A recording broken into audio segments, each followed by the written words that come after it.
People have always drawn on great stories to make some of their own, be that films, books, etc. There's the old saying that good artists copy, but great artists steal. This happens all the time, especially in movies. We end up seeing a lot of similarities to things we've seen or read. Check out this list we compiled of animes that influenced Hollywood movies.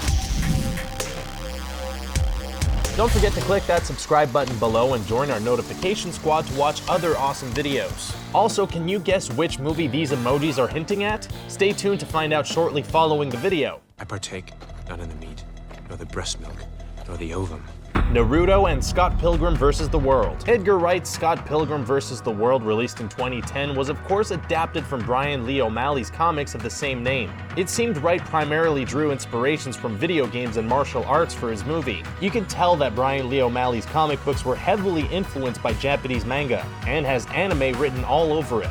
For those of you who don't know, Scott Pilgrim is a young Canadian man who falls for a young American woman named Ramona Flowers, and must defeat all 7 of her evil ex-boyfriends to win her heart. Scott is a total slacker and part-time musician who plays bass in a band. The film pulls from old 8-bit video games such as Street Fighter and Mario Bros.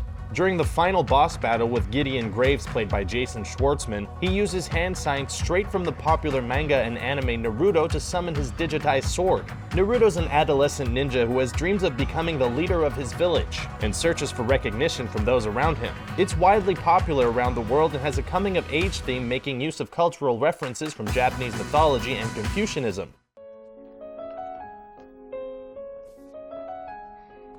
Perfect Blue and Black Swan.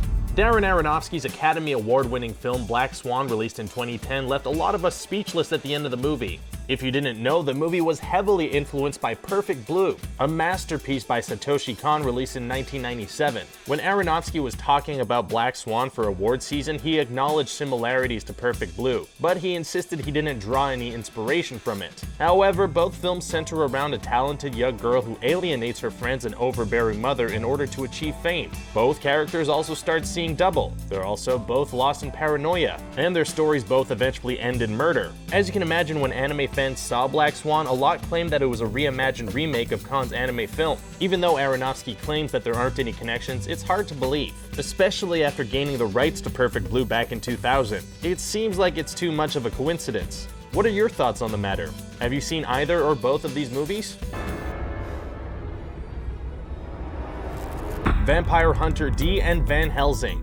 In 2004, we saw Hugh Jackman take on the role of Van Helsing, the notorious monster hunter who originally appeared in Bram Stoker's Dracula. However, in that story, Abraham Van Helsing was an old half-mad doctor. In Van Helsing, Jackman is a vigilante who turns out to be the earthly incarnation of the angel Gabriel. His purpose is to rid all the evil in the world. The Vatican sends him to Transylvania to stop the powerful Count Dracula. The Hollywood version seems to get a lot of its inspiration from the Japanese anime and novels Vampire Hunter D. Jackman is dressed a lot like the main character D from the anime.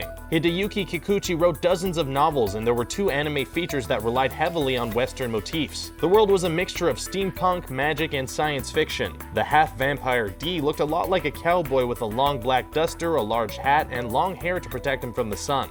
Vampire Hunter D, the anime film, revolves around a young girl who seeks the help of a vampire hunter to kill the vampire who has bitten her, thus preventing her from becoming a vampire herself.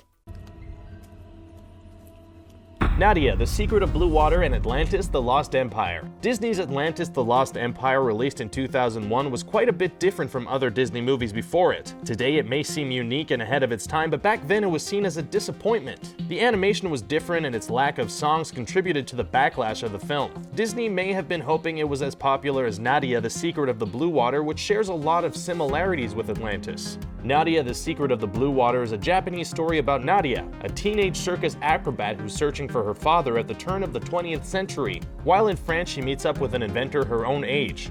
They board a submarine together and cross paths with some Atlanteans. The female leads from both movies wear blue crystals as well. It's also said that the films were both inspired by Jules Verne's 20,000 Leagues Under the Sea. Atlantis, The Lost Empire was definitely a box office blunder that grossed roughly $84 million on a budget of roughly $120 million. It was also Michael J. Fox's 4th movie that he was cast as a voice actor in.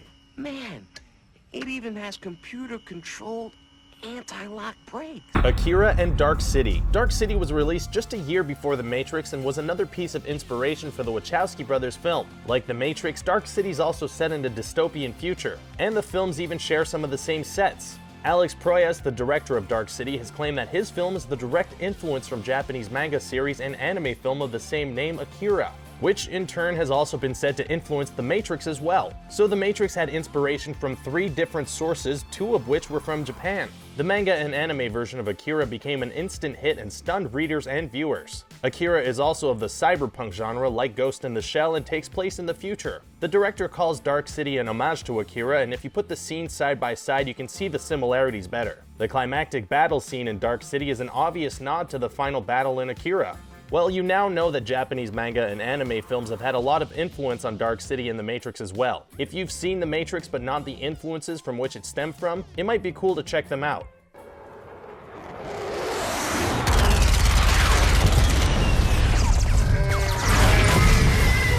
Neon Genesis Evangelion and Pacific Rim. Neon Genesis Evangelion was one of the hit anime series of the 1990s. It centers around a handful of teenagers who pilot large robots in order to prevent enemies known as angels from attacking Earth. People fell in love with the main character Shinji Ikari, who finds himself forced to pilot one of the giant mechas. There was also a love interest involved between him and another young pilot, which kept the show interesting. If that plot sounds familiar, do you remember the movie that came out in 2013 called Pacific Rim? It starred Charlie Hunnam and Idris Elba, and it has a lot of similarities to the Japanese TV show. The writer and director say they have never seen Neon Genesis Evangelion, but the two have a lot of similarities, which seems like more than a coincidence. Pacific Rim also features massive robots who are piloted by humans and are fighting massive creatures called kaiju. If you've seen the film and go back and watch Neon Genesis, you'll see the similarities for yourself. It really is hard to believe that the writer and director have claimed to not see it, considering both plot lines. Are any of you excited for Pacific Rim Uprising, set to release in 2018? Okay, I fell in love. Princess Mononoke and Avatar. James Cameron's Avatar became an instant hit when it came out in 2009. A lot of people thought Cameron's space film drew a lot of inspiration from Disney's Pocahontas. It was, however, a different animated movie from which he gained his inspiration.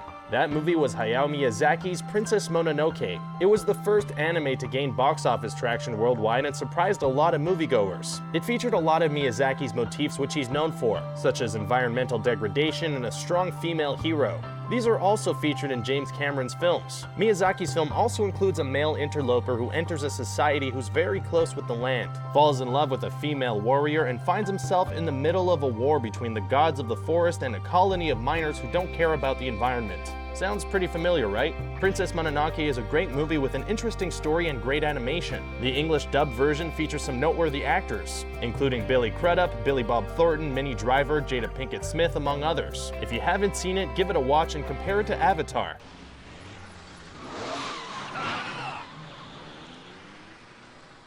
Ghost in the Shell and The Matrix. The Matrix, directed by the Wachowski brothers and released all the way back in 1999, was one of the most groundbreaking films of that decade. The concept, style, and visuals were breathtaking and left a lot of people in awe. One of the influences for the film, you may wonder, it was the Japanese manga and anime film Ghost in the Shell. That recently got a live-action adaptation here in America starring Scarlett Johansson that didn't do too well. If you don't know about Ghost in the Shell, it's a cyberpunk film set in a future where technology has advanced very far and some people are cyborgs. The main character is a policewoman, and with her partner, they must stop a powerful hacker. The plot of Ghost in the Shell may not fully resemble The Matrix, but the style, action, and setting definitely gave the Wachowskis some great inspiration for the film. Here's a cool fact you might not have known. The anime was the main pitch for The Matrix. The Wachowskis showed it to the producer Joel Silver and told him they wanted to make a live-action version. Comparing the two movies, they did a great job. If you've seen the anime version of Ghost in the Shell, can you see the comparisons? I felt so powerful, like I was almost at the top.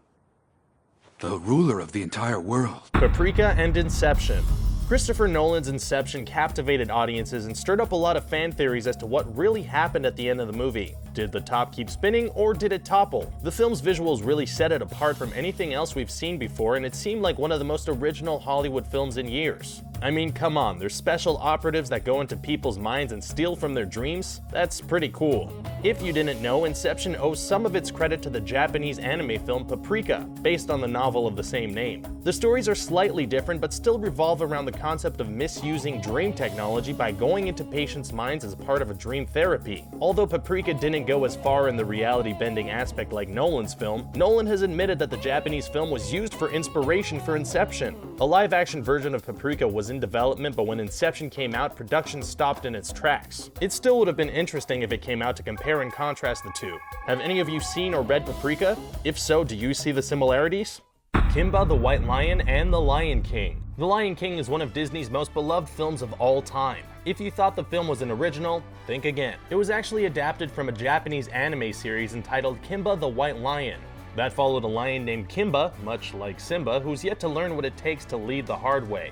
Yes, it does sound pretty familiar. After The Lion King's release, many were shocked at the similarities to Kimba the White Lion. It was also about African wildlife and started airing in the 1960s. If the artists for The Lion King grew up in that time period, chances are they saw the TV show. Now, it may not have been intentional to rip off Kimba, but it sounds like too much of a coincidence. Disney's denied that The Lion King was influenced from Kimba, and the controversy has always dogged the film. However, early concept art for The Lion King shows Simba to be white, and there are scenes in it that are exactly the same. The Lion King started the Renaissance era of Disney animated films, but it sounds like they may have gotten some inspiration from the Japanese cartoon.